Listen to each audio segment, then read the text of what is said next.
Hello, it's Brendan from techbuzzireland. Today we've got the SXFI Gamer from Creative gaming headset for yourself and should be on limits.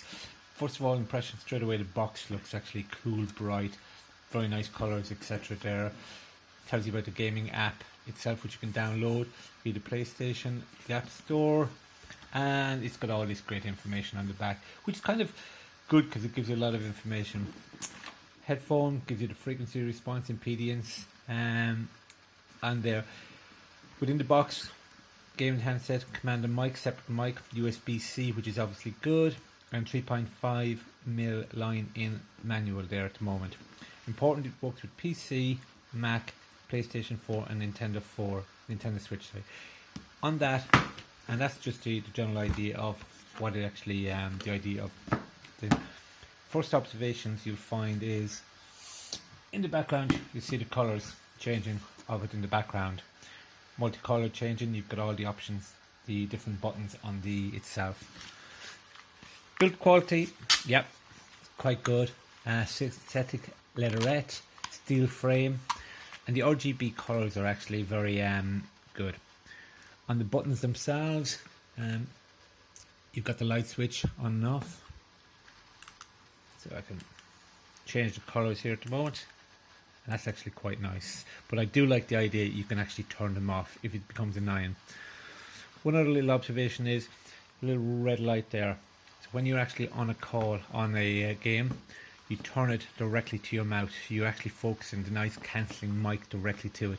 The mic is removable, so if you're just listening to your normal audio, playing a bit of music in the background, it's quite good because you can remove this, and obviously on other occasions you can plug it in. We've had some of the creative stuff as well where we've taken the mic out and plugged it into another part of the kit itself. And that fits in there, and you see the USB lead coming through it. Mic is obviously unidirectional, noise cancelling, technology, supposed to be good in that. Also, it's got volume controls there as well. Big buttons here, volume control. And it's got a mic mute. One thing, and that's the button. The one thing I'll notice straight away is the buttons are quite big, which is actually very good because when you're actually using it, big hands, etc., can be sometimes too.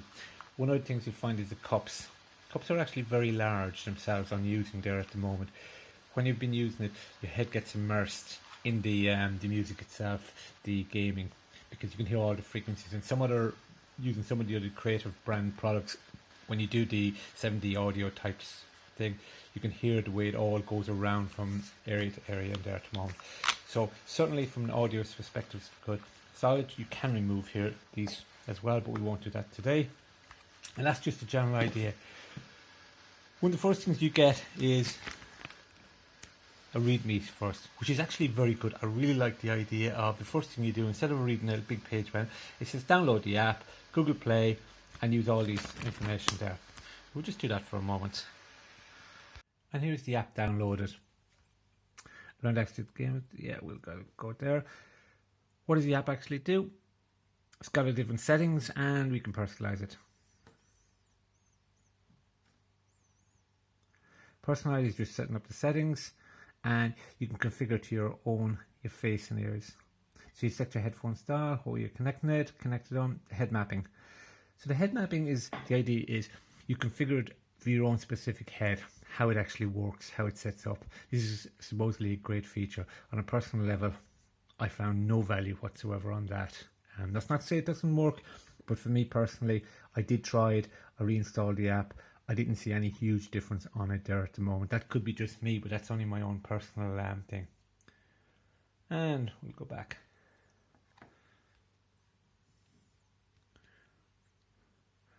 And we'll skip. So within the app itself, what can you actually do? You've got some music there at the moment. You can configure it.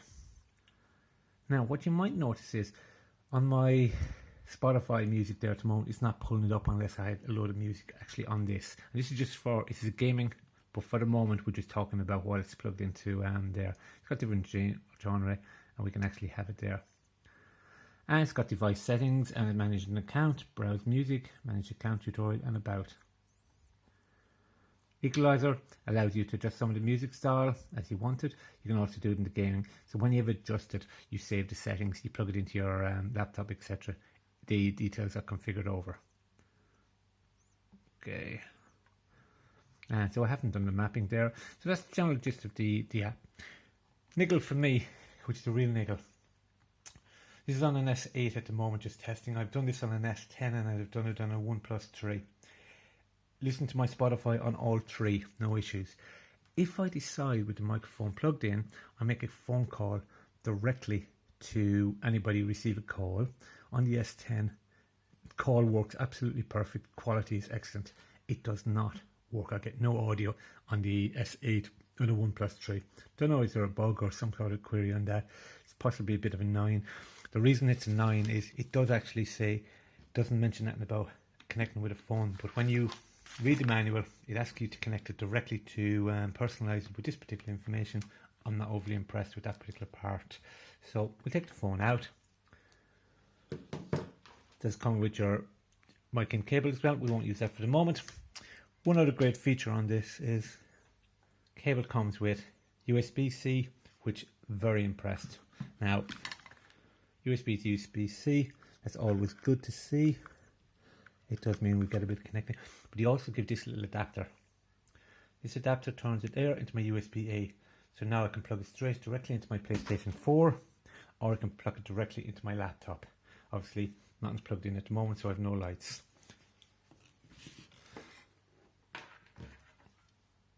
On the headset itself, as far as call quality, etc., audio quality on gaming, it is slightly heavier than I would have actually thought originally there. But after a while, it's well balanced, it's well bodied. That is very comfortable, and that's been used for hours. The one thing I will notice is, because they're extra large, your ears are completely inside the earphones itself. That means that instead of getting your noise being pumped, your sound being pumped around, it actually seems to come from all different angles. And in a couple of different games and changing the settings with some of the other creative products, you could actually nearly hear a pin drop, and on a game you can hear the different settings. And it's been tried on a couple of other settings. So you can really determine a lot more quality of the sound that you would normally hear itself. On a personal, as I mentioned, the lights is something that I really like the idea of swapping and changing there at the moment. Comfortable wear. There is a bit of material there, strength, so it is actually quite comfortable. And that's been on a lot of use there at the moment. It's got the other optional buttons, the volumes, etc. Is it worth the money? From Creative, you're going to get quality, and that's a fairly obvious there at the moment. Is it the best earphones we've ever tested? It's hard to say there at the moment, but using it, it is comfortable. The surround sound, the volume coming back in the area is really good. And when it's connected up to some of the other gaming things, I'm not quite sure how to compare. One other cool thing is when you're actually on a game and you're talking to somebody directly and that red light comes on. So the red light is actually faced around, you face it, turn it to your to the individual itself, what you're actually using. Then at least you put it. That actually helps to knock out the noise. So what I deliberately did during the day, I was talking to somebody on a game, and I brought the radio over close to the radio. They could not hear the radio until I was actually on it. So it really knocked out the noise cancelling. Is certainly great on this particular product. It's cool there. And there's things with some of the other ones, you can have different audio settings on some of the morph that we've used before. So that's quite good. As I said, my niggles is if I go out in public transport, I want to remove this, I want to plug this in, I want to plug it directly in to listen to my music. It doesn't always work properly on some of the other phones.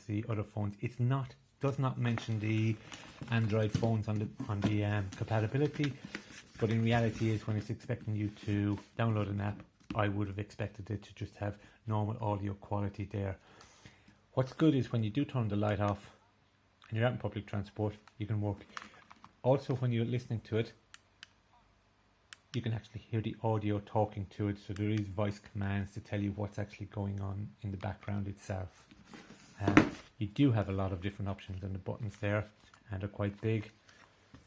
And if you wanted to remove the USB-C, you can plug that in into another device. So it is multi options there. Slight query as well is when I do plug it out, within a week, I have to be careful not to lose this. I would have liked to prefer this to have been joined to this, because if you look now, I've got this, and this extra cable. There's a good chance within a week or two I'll have these lost. So it doesn't come with a bag, it doesn't come with any container. Ideally, this will always be plugged in here so it won't get lost. But this little part would be more than likely have to leave it into the laptop directly to prevent it. Thank you for watching Tech Buzz Ireland.